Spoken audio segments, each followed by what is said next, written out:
Hi, I'm Emma. Before I get into what happened at the family barbecue, please make sure to like and subscribe for more stories like this one. It was a warm day, and the backyard buzzed with laughter and the sizzle of burgers on the grill. My husband, Alex, and I were hosting our annual family barbecue at his parents' house. It was one of those gatherings where everyone felt at ease, catching up over cold drinks and home-cooked food. Emma, could you pass the potato salad? Alex called out as he flipped another burger. Sure thing, I replied, weaving through family members sprawled across the lawn and on picnic chairs. Near the grill stood Alex's sister, Karen, hovering slightly apart from the festivities, her presence almost like a shadow. Karen was particular about her personal spaces, especially here at their parents' home, where she still kept a room despite no longer living there. Hey Karen, why don't you join us for a game of cornhole? I asked, trying to coax her into the fun. No thanks, Emma. I'm just enjoying the view from my spot, she replied, her eyes briefly meeting mine with a hint of tension in her smile. As the afternoon wore on, the downstairs bathroom became a hot spot, with a constant line forming outside the door. In need of a quick escape, I remembered the less used upstairs bathroom. I excused myself and headed inside, appreciating the brief respite from the crowd as I made my way upstairs. The house was cooler, the noise from outside muffled by the walls. As I reached the top, I heard faint music coming from Karen's old room, her personal sanctuary. Relieved, I pushed open the bathroom door and stepped inside. The bathroom was decorated with intricate tiles and lush plants, a stark contrast to the simpler one downstairs. After a quick wash, I stepped out, feeling refreshed.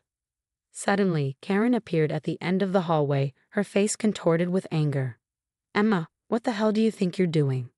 Startled, I replied, I just needed to use the bathroom. The other one was busy, and I thought, this is my bathroom. You have no right to just barge in here whenever you feel like it. Karen, it's just a bathroom. I didn't think it would be a problem. I'm sorry if I upset you. Her eyes narrowed, her voice icy. You should have waited downstairs. You know how I feel about my space. Trying to keep the peace, I responded softly, I understand, Karen, but it was urgent. I didn't mean to invade your space. Her reaction was swift and shocking, a push that sent me stumbling backward. My feet lost their grip, and the world tilted as I fell back toward the stairs. The last thing I remembered before everything went black was the sound of my own scream echoing off the walls. What started as a simple act of using a bathroom quickly escalated into a nightmare. I lay crumpled at the bottom of the stairs, pain radiating through my arm and head as the sounds of the barbecue faded into a distant hum. Karen stood at the top of the stairs, her face a mix of shock and defiance. You pushed her. I saw it. Alex's voice boomed as he rushed to my side, his hands gently checking over me. Karen, what were you thinking? Alex's mom exclaimed from behind, her voice filled with disbelief. It was an accident, she startled me. Karen's voice was shaky, but the edge of anger was still there. An accident? Karen, she's hurt. Alex snapped back, his concern turning into anger as he cradled my head in his lap. I told her not to use my bathroom. She never listens. Karen retorted, her justification falling flat among the gathering crowd. Enough, Karen. This isn't about a bathroom. Emma could be seriously injured, Alex's dad said sternly as he dialed for an ambulance. Groaning, I tried to sit up, but the pain in my arm surged and I cried out. It's broken, I think. I managed to whisper amidst the chaos. Why would you do this, Karen? Alex's aunt, who had come outside to see what the commotion was about, asked in a tone of utter confusion and dismay. I want my space to be respected, Karen murmured, more to herself than to anyone else, as if trying to justify her actions internally. The sound of sirens approached, breaking the tense silence that had fallen over the backyard. Paramedics rushed in, stabilizing my arm and preparing me for the hospital. Alex stayed by my side, his hand squeezing mine, a silent promise of support. As I was wheeled away, I caught a glimpse of Karen, isolated by her actions, as family members gathered in small clusters, discussing what had just transpired. Their faces were etched with anger, shock, and disappointment. This can't just be brushed under the rug, Alex whispered to his father, his voice filled with a resolve that told me this incident would forever alter our family dynamics. The last thing I saw before the ambulance doors closed was Karen's conflicted face watching me leave, and Alex's reassuring glance, letting me know that no matter what, we were in this together. The sterile smell of the hospital mingled with the dull ache in my arm as I lay in the bed, my head still spinning from the fall and the medication. Alex hovered nearby, his face a mixture of worry and anger. I can't believe Karen would go this far. It's insane, he muttered, pacing back and forth. Alex, have you spoken to your parents? What's everyone saying? My voice was weak, but I needed to know. Some are saying it's just a big misunderstanding, that Karen didn't mean it. But how can anyone justify pushing someone down the stairs? His voice cracked with frustration. I know it's hard, she's your sister. But Alex, she hurt me badly, I said, trying to sit up, wincing as pain shot through my arm. Alex rushed over, gently pushing me back onto the pillows. I know. I'm so sorry, Emma. I can't wrap my head around it. Just then, my phone buzzed with a message from Alex's cousin, Jenny. Emma, we're all shocked. Some of the family are siding with Karen, saying you provoked her by not respecting her boundaries. Reading it aloud, I felt a surge of frustration. Provoked? By using a bathroom? That's absurd. I don't care what they say. I'm with you. This isn't something we can just sweep under the carpet, Alex assured me, squeezing my hand. The door opened and Dr. Martin walked in, his expression serious. How are we feeling, Emma? We've got your x-rays back. You have a clean break in your forearm, but thankfully no serious head injuries. We're setting you up for a cast and you'll need plenty of rest. Thank you, doctor. Do you know when I can go home? I asked, eager to leave the hospital despite everything. Tomorrow, if everything looks good overnight. We want to make sure there are no complications from the concussion. As Dr. Martin left, Alex sat down next to me, his eyes somber. We need to decide what we're going to do about Karen. This can't go on.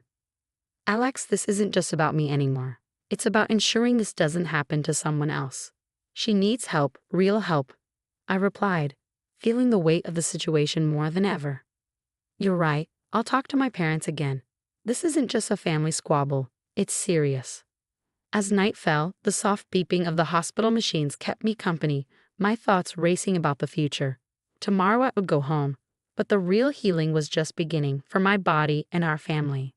Back at home, the living room was tense, the usual chatter replaced by a heavy silence as we gathered for the family meeting Alex had arranged. He was determined to address what had happened.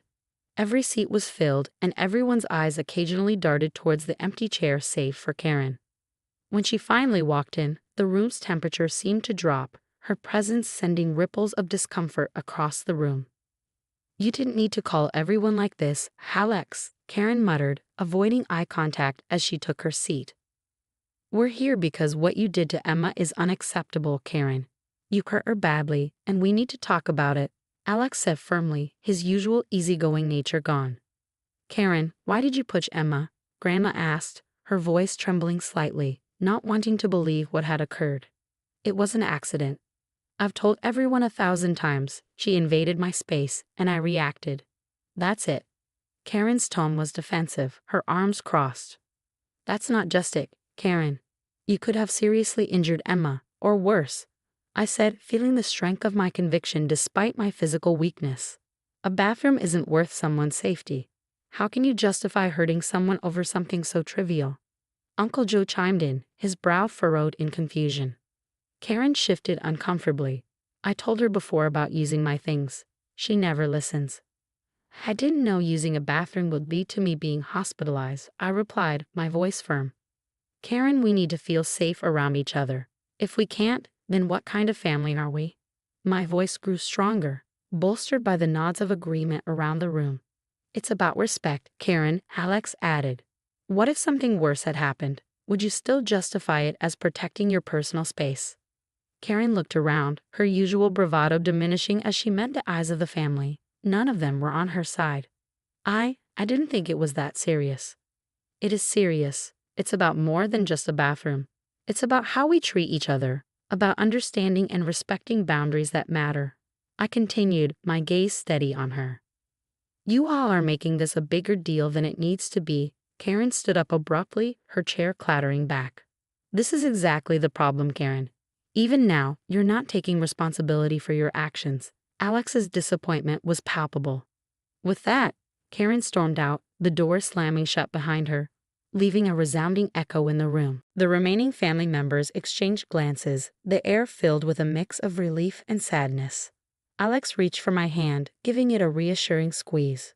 "We'll sort this out, Emma, together," he whispered as the family began to discuss how to heal and move forward, united by a renewed understanding of what truly mattered.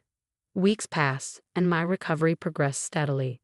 Alex was by my side every step of the way, his support unwavering. Our bond, forged in the adversity we faced, felt stronger than ever. Conversations about Karen grew sparse, her presence in our lives diminishing as naturally as the autumn leaves fell from the trees. I heard Karen lost her job. Alex mentioned one evening as we sat on our porch, the cool air refreshing. "Really? What happened?" My curiosity piqued despite my attempts to distance myself from anything related to her. "Some sort of altercation at work. It seems her temper got the better of her again. A few of her friends have stepped back too." Alex sighed, the disappointment still lingering in his voice. "It's sad, really. I wish it didn't have to come to all this. But maybe it's the wake-up call she needed." I mused, hoping that this might lead Karen to some self-reflection. "Yeah, maybe. How are you feeling about everything now?" Alex looked at me, his eyes searching for any signs of unresolved pain. "Stronger, in many ways. It's strange, but facing that kind of betrayal from someone you thought was family, it makes you realize the importance of standing up for yourself." I paused, taking in the quiet around us. "And how about us?" Alex reached for my hand, his touch warm and comforting. "We good, Alex. Better than good. This whole ordeal made me see just how lucky I am to have you," he said with a smile that spread across my face, reflecting the deep-seated peace I felt. As the days turned into weeks, the impact of Karen's actions reverberated through her life, leaving her isolated from those she once held close. It was a harsh reality brought on by her own choices. One afternoon, my mom called. "I just wanted to check on you, dear, and to tell you that we've all learned a lot from what happened. It's brought us closer, made us more aware of what's truly important." "I feel that too, Mom. It's been a tough lesson, but a necessary one," I replied, the conviction in my voice stronger than ever. Reflecting on everything, I realized the power of self-respect and the vital importance of boundaries. What happened with Karen was a test of my resolve, but it also showcased the resilience not just of an individual, but of a family willing to confront and address toxic behavior. Sitting back, I looked at Alex, feeling an overwhelming sense of gratitude. Life would move forward, and while the scars remained, they were a testament to a battle fought and won against toxicity, ensuring a safer, happier existence for both of us. As I turned my gaze back to the sunset, I knew this wasn't just the end of a painful chapter, but the beginning of something new, something better, forged from the lessons of the past. Now that the story has reached its conclusion, I'd love to hear your thoughts. What do you think about setting personal boundaries within a family? Is there a point where enforcing these boundaries can go too far, or should personal space always be respected, no matter the context? I'm really interested in hearing your opinions, so please share your thoughts in the comments below. If you enjoyed this video and want to see more content like this, don't forget to like and subscribe to the channel.